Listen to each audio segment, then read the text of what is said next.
안녕하세요. 진종호입니다. 여러분의 시간은 소중합니다.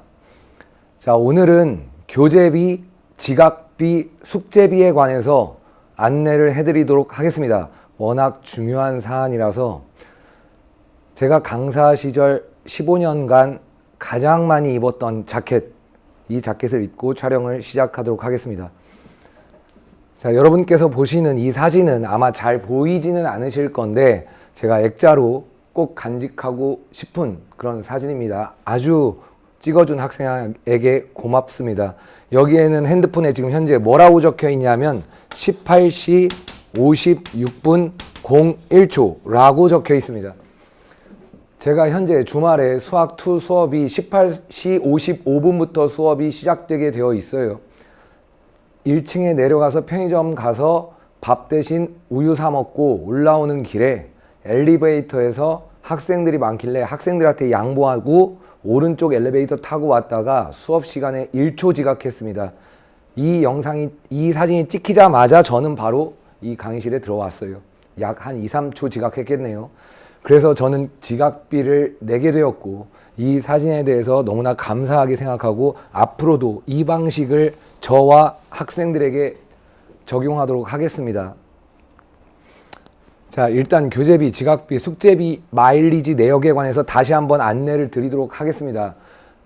학교, 학년, 그 다음에 학원반 이름을 적고 그 다음에 입금 날짜, 예를 들어서 학생이 입금을 2019년 11월 12일 날 입금을 했다라면 이렇게 적혀질 거예요.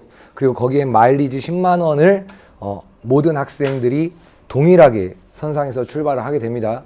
미리 먼저 낸 학생들은 얼마 내야 되는지 이미 다 공지가 끝났고요. 아직도 교재비를 안 붙이신 분들은 바로 입금을 해주시면 감사하겠습니다.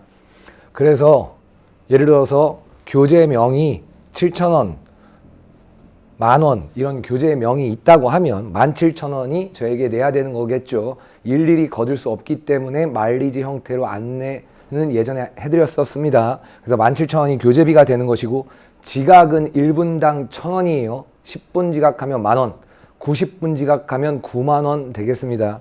그래서 지각비가 기록이 되는 것이고 그래서 만약에 13분 지각하면 13,000원이 되겠죠. 자, 그 다음에 저의 지각비예요. 좀 전에 사진에서 보여드린 것처럼 1분 지각했으면 전 1,000원이에요. 그렇지만 앉아있는 학생들 전원에게 지급합니다. 따라서 수학 2 수업은 현재 15명이 앉아있었기 때문에 저는 1분 지각해서 15,000원, 10분 지각하면 15만원입니다. 그런 식으로 학생들에게 각각 지급이 될 거예요. 제가 2분 지각했으면 학생한테는 2,000원 플러스가 되겠죠. 그래서 플러스가 되고 이번 동영상에서 좀 여러분들이 충격적일 수도 있지만 숙제비에 관한 것이 있습니다. 그래서 숙제비 마이너스 5만원 되게 되면 마일리지가 이렇게 정산이 된다. 이게 계속 여러분에게 기록이 돼갈 거예요. 옆에 여러분들이 매 항목마다 확인을 하게 되겠죠. 자, 그러면 갑자기 지각까지는 알겠는데 교재비와 지각까지는 알겠는데 숙제는 무엇이냐 그거에 대해서 간단하게 압축시켜서 설명을 하도록 하겠습니다. 자, 일단 지각에 관한 공지사항입니다. 시간 약속은 중요합니다 라는 저의 생각은 저뿐만 아니라 많은 사람들, 성공하신 분들 아니면 지금 이 영상을 보고 계시는 학생과 학부모님들이 모두 다 인정하시는 부분이라고 생각을 합니다.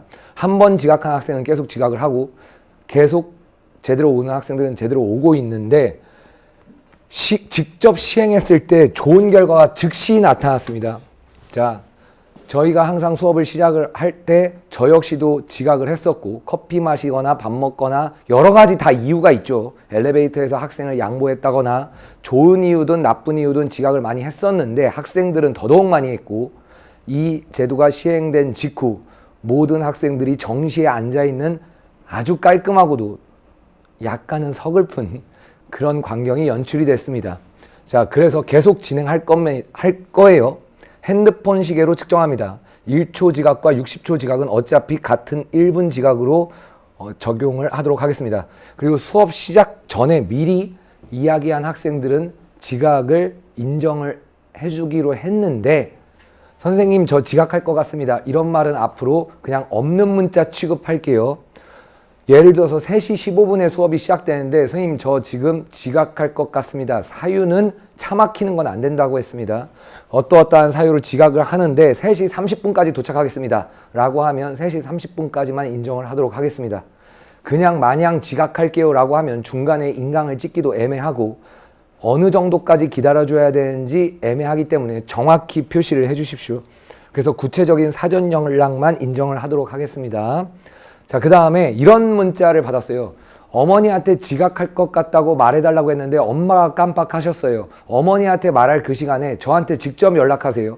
어머니한테 말해달라고 하지 마시고 어머니가 깜빡하신 것도 이제는 어쩔 수가 없습니다. 다른 학생이 지각했을 때 관심을 갖지 마세요.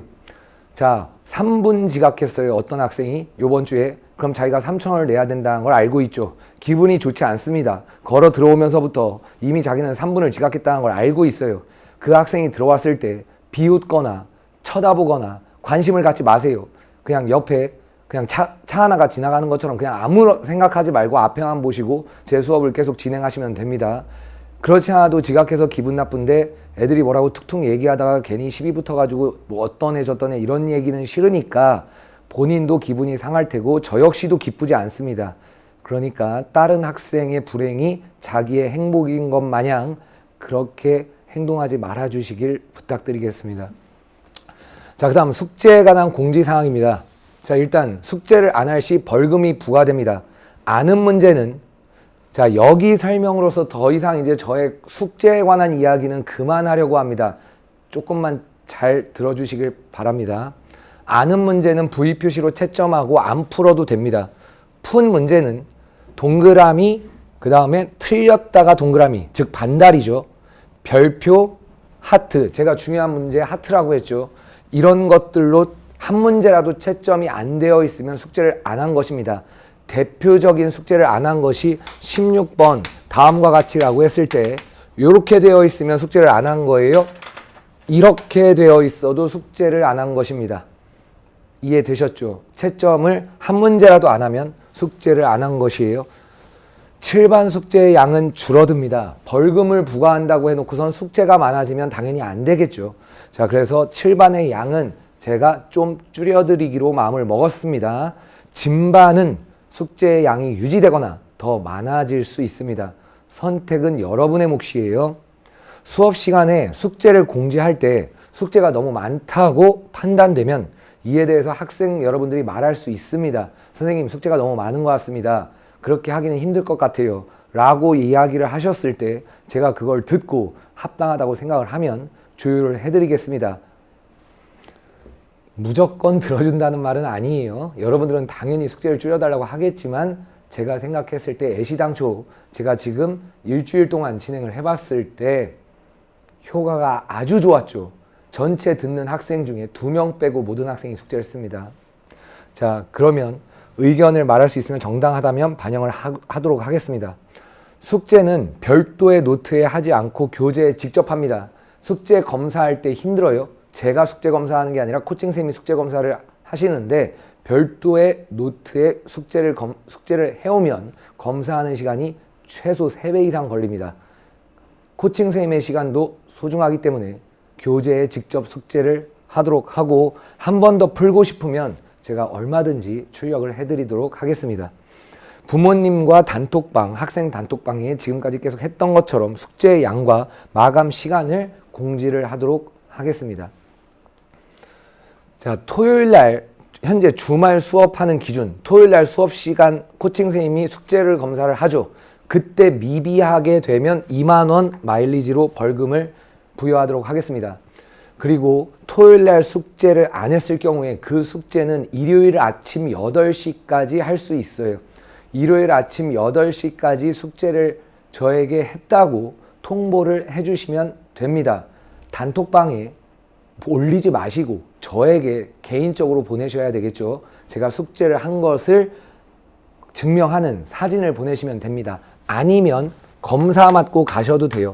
검사를 맞고 가셔도 어차피 이미 벌금은 부과된 것이지만 다음날 일요일 아침 8시까지 안 하게 되면 그 숙제에 대하여 3만 원이 추가 부과가 돼요. 다시 말해서 토요일 날까지 나가는 숙제를 일요일 날 아침 8시까지 안 하면 5만 원이 되는 거예요.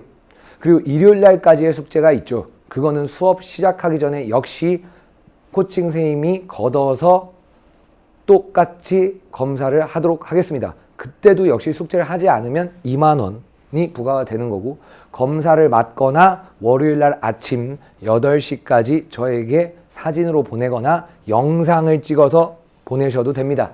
자, 여러분께 수업 시간에 보여드렸지만 검사를 맞는 부분은 안 한 곳만 찍어서 보내시면 돼요. 아시겠죠?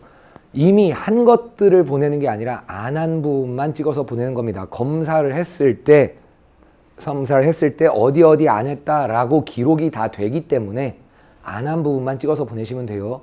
영상 찍는 것도 지금 수업 시간에 제가 보여드렸지만 책자를 펼쳐놓고 영상을 찍으면서 한 장씩 차근차근 넘기시면 됩니다. 아무리 숙제를 안 했다고 해도 지금 최고 많이 사진을 보낸 학생이 68페이지를 보냈어요. 밀린 숙제를 다 한 거죠. 그 68페이지를 대충 넘기면서 찍으면 1분 좀 넘어가거든요. 그러니까 그런 식으로 넘겨서 영상을 찍어서 보내시면 됩니다. 자, 그래서 매주 벌금에 관하여는 부모님한테 제가 문자로 연락을 드리도록 하겠습니다. 다시 말해, 숙제를 토요일도 안 하고 일요일도 안 했다. 최대 10만 원. 숙제를 완벽히 하면 벌금은 없는 것입니다.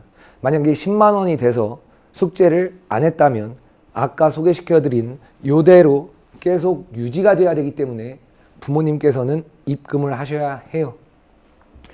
숙제를 안 해도 되는 사유는 여러 번 말씀드렸지만 직계가족의 조사, 경사는 안 됩니다. 할머니 생신 파티, 뭐 할아버지 생신, 삼촌이 결혼했다, 이런 거는 숙제에 안 해도 되는 경우가 아니에요. 하셔야 돼. 할머니 생신 축하드리면서 박수 치면서 숙제를 하세요. 양손을 쓸 수 없는 부상, 양쪽 손이 다 다쳤어요. 아니면 병원에 입원하셨어. 그러면 숙제를 안 하셔도 됩니다.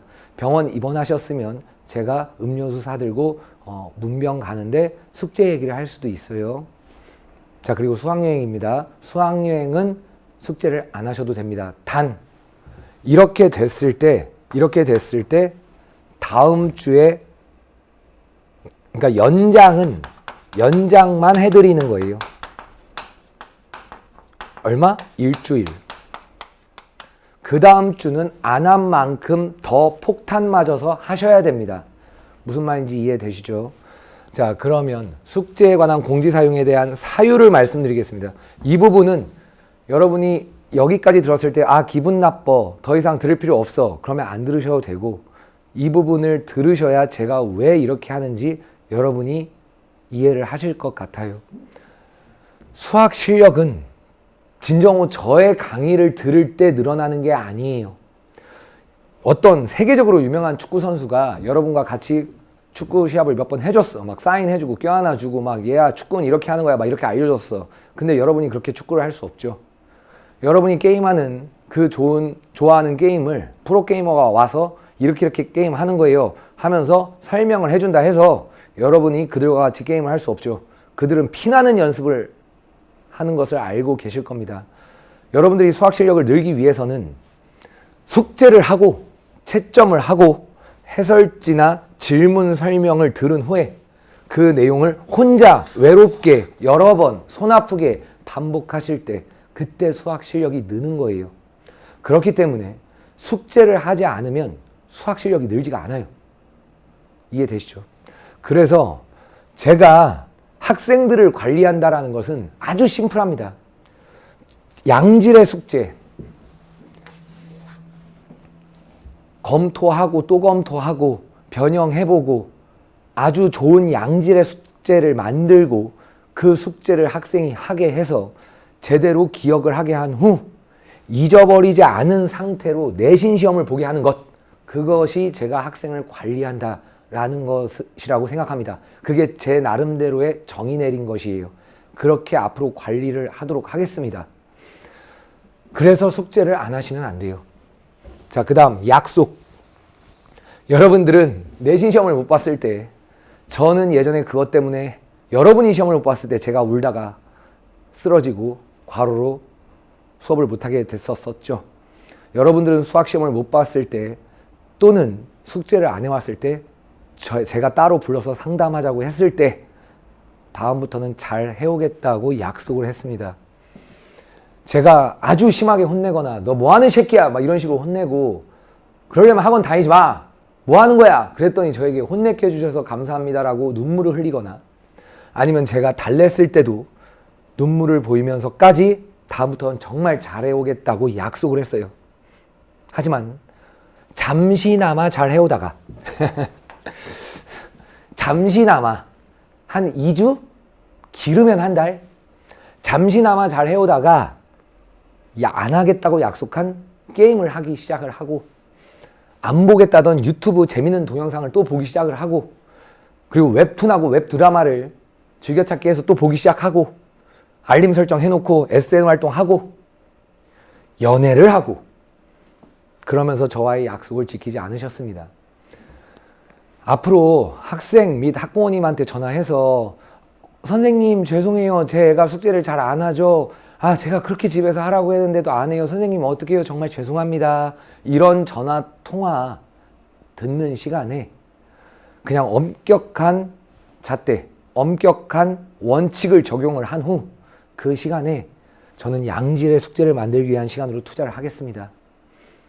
얼마 전 제 집 근처에서 예전에 저한테 수업을 듣다가 숙제를 안 해서 그렇게 혼나던 지금 현재 2학년 학생이 여자친구와 함께 손을 잡고 술집으로 들어가는 걸 제가 봤어요. 그 학생은 키가 크기 때문에. 각자의 사생활을 뭐라고 하지 않겠습니다. 하여튼 저와의 약속을 하셨으면 지켜주시면 되겠습니다. 자유인 모드가 있었죠. 최근에 조사를 했었어요. 여러분에게 나는 숙제를 안 해도 알아서 할 테니까 그냥 자유인 모드를 달라. 제가 그거 허용해 준다고 했었었죠. 취소할게요. 어차피 제가 진행하는 강의니까. 자유인 모드는 여러분이 어린이집 오는 것 같다고 생각을 했어요. 어린이집 3살 때, 4살 때 엄마 손잡고 태워서 버스 타고 학원 오죠. 똑같죠. 학원차 타고 왔어요. 숙제는 안 했어. 근데 어린이집을 가면 영어도 가르치고 뭐 재미있는 뭐 1 더하기 1 이런 거 수학 가르치고 그냥 그렇게 가르치죠. 저도 여러분한테 강의를 하는 거예요. 똑같이. 가면 못 보던 친구도 있고 선생님도 있고 반가워서 애들이랑 떠들고 인사하고 그러다가 집에 오죠. 그럼 여러분이 숙제를 안 해오면 자유인이면 고등학교인데 어린이집을 온 거예요. 그냥 일주일 만에 본 학생들 보고 안녕 잘 지내 그래 또 남녀 있으면 화장도 좀 하고 뭐 그렇게 잘 지내니 이렇게 안부 묻다가 열심히 강의하는 제 강의를 듣고 그리고 또 그 다음 주에 와서 또 그렇게 하고 숙제는 안 해도 돼. 그러면 시험은 못 봐. 그러다가 저와 이별을 하게 돼요. 그래서 자유인 모드가 안 돼요. 전 여러분을 사랑하기 때문에 더 보고 싶어서 자유인 모드는 안 됩니다. 자, 그런데 자유인 모드를 얻을 수 있는 방법은 존재해요. 뭐냐? 여러분이 아시다시피 김경호, 가수 김경호의 자유인을 그보다 더 잘 부르거나 똑같이 부를 수 있다면 자유인 모드를 드리도록 하겠습니다. 이건 왜 뚱딴지 같은 소리냐라고 할 수 있는데 그건 그냥 제가 정한 거예요. 예, 어차피 그럴 수 있는 사람이 한국에 없기 때문에. 자, 그 다음 4번째. 코칭 선생님이 검사할 때 미완료에 대한 근거를 모두 기록합니다. 어디를 안 했는가, 몇 쪽부터 몇 쪽까지 안 했는가, 몇 문제 채점 안 했는가, 그 기록을 하기 때문에 여러분들은 거기만 사진을 찍어서 보내시면 됩니다. 제가 직접 추가로 숙제 검사를 할 수가 있어요. 어라? 이거 코칭 선생님이 검사를 했는데 느낌이 이상해. 얘가 이거 숙제를 다 해오기 힘든 상황에 놓여 있는데 숙제를 안 해왔을 것 같은데 해왔어. 그렇게 제가 생각이 들면 그냥 제가 별도로 검수를 할 수가 있어요. 그래서 숙제를 안 했다고 판별이 될 수가 있습니다. 답지를 베꼈거나. 아시겠죠? 그 다음에 막 별표 쳐. 자, 이제 일단 별표를 치면 숙제를 한 거니까 막 별표 쳐. 그럼 따로 저한테 상담을 받게 되겠죠. 그 행동을 계속하게 내버려 두지 않습니다. 자, 저의 모든 숙제는 V 표시하고 안 풀고 넘어가도 된다고 말씀을 드렸어요. 그런데 그런 학생은 제가 직접 물어볼 수 있습니다. 수업 시간이든 수업 시간이 아니든 물어봤어요. 그러고선 딱 5을 세겠습니다. 3초였는데 5초로 확대. 자, 이 문제 풀어보세요. 하나, 둘, 셋, 넷, 다섯. 대답을 못하면 거짓말 한 것으로 간주하고 그 문제와 비슷한 문제를 100문제 추가로 드리도록 하겠습니다. 그리고 당연히 벌금에 취해지는 것이죠. 자, 그러니까 양심적으로 숙제를 하시면 됩니다. 1월 달부터 숙제를 다 했을 때, 지금은 11월 11일 빼빼로데이예요. 저 빼빼로데이에 이거 찍고 있는데 숙제를 다 했을 때 그에 따른 테스트를 보게 됩니다. 그래서 숙제를 정말로 제대로 했다면 학생 나름대로의 점수가 정해지겠죠. 진반은 당연히 점수가 높겠고 7반과 5반은 그 테스트 통과 점수가 낮겠죠. 그래서 숙제를 똑바로 한 학생은 테스트를 보게 되는데 그 테스트에 몇 점 이상을 합격을 해야 돼요. 근데 못 봤어. 그러면 재시험 봐요. 또 못 봤어. 재시험 봐. 3번까지 시험 봤는데 점수가 잘못됐다라고 하면 여러분이 어떻게 했던지 간에 숙제를 제대로 하지 않았다라고 인정하고 그렇게 진행하겠습니다. 자, 당연히 숙제를 열심히 했다면 여러분들은 그 테스트를 합격하게 될 것입니다. 자, 마지막입니다. 10 곱하기 40 곱하기 2.5 1000이네요. 앞으로 여러분들이 저를 만나게 될 예비고1 학생분들도 있을 것이고 지금 1학년인 학생들은 뭐 훨씬 적게 남았죠. 저한테 수업을 들으면서 계속 죽도록 숙제를 안 했어요. 난 돈을 내도 상관이 없다. 그래서 계속 숙제를 안 하게 되면 일주일에 10만 원이죠. 그러면 한 달에 일주일에 10만 원인데 40주가 1년은 52주인데 여러분들 시험 기간에는 제가 숙제 검사를 하지 않을 것이고 명절도 있고 그리고 숙제를 안 하는 애가 영원히 안 해오진 않을 거잖아. 그러니까 최대 40주 정도를 안 할 수가 있죠. 그 다음에 2.5는 뭐냐? 1학년, 2학년, 3학년, 1학기 그렇게 벌금 내면 1000만 원이에요. 자, 여러분들 돈으로 학생들을 움직인다고 이상하게 생각하지 말아 주십시오. 여러분이 나중에 3학년 1학기가 끝나고 학교를 서울 고대를 갔다고 칩시다. 제 숙제를 안 했는데도. 근데 숙제를 제대로 했다면 서울대를 갈 수도 있었어요. 그걸 생각해 보세요. 내가 고대를 가야 되는데 1000만 원 주면 서울대 가게 해줄게. 그럼 1000만 원 안 내실 겁니까? 여러분들의 약속은 지켜지지 않았지만 숙제비하고 지각비를 적용을 했을 때 엄청난 성과들을 보였고 여러분들이 그렇게 해왔을 때 제 마음은 조금은 씁쓸했습니다. 성인이 아닌 학생 여러분들도 결국은 돈이 걸려있으면 하고 돈이 걸려있지 않으면 안 하는 그런 패턴은 너무나 안타까웠습니다. 앞으로 지각과 숙제에 관한 것은 이렇게 진행을 하려고 하니까 여러분들이 잘 생각해 주시길 바라고 끝까지 들어주셔서 정말 감사드립니다.